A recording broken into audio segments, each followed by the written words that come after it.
سوال: قرآن مجید میں توبہ کا مطلب کیا ہے؟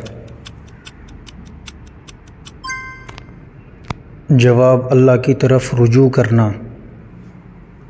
سوال: قرآن مجید میں ایمان کے کتنے بنیادی ارکان ہیں؟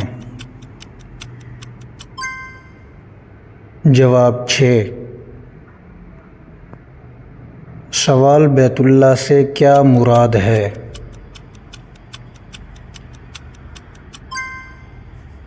جواب: خانہ کعبہ۔ سوال: صراط مستقیم کیا ہے؟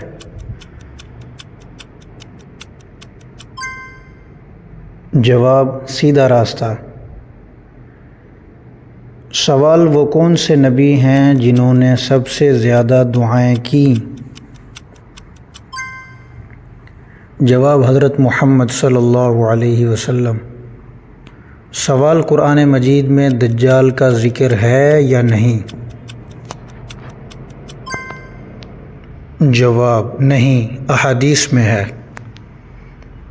سوال: حتیم کس جگہ کو کہا جاتا ہے؟